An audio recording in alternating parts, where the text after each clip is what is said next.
Hello everybody, in this tutorial I'll show you how to make the large printer in Astroneer, which is going to be useful for traveling to space by creating shuttles and landing pads. So to begin, you'll need to have a medium printer unlocked and crafted. And in here you should find the large printer, which is going to be also unlocked already.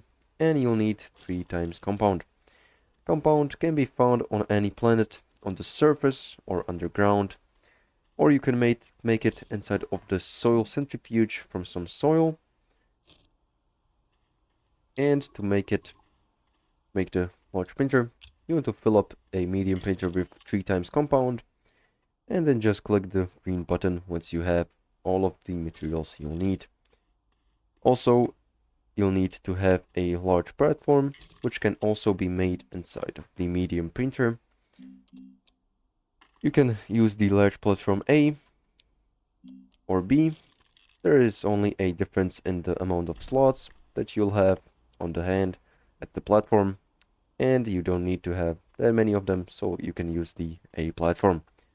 Nextly, you'll need to have a cable plug. You'll have to connect it to a electricity grid because it is going to use 5 units of electricity per second, so make sure you've got plenty of them. And this is pretty much all. How to get the large printer in Astroneer. Make sure to like and subscribe if you found this helpful, and see you in the next one.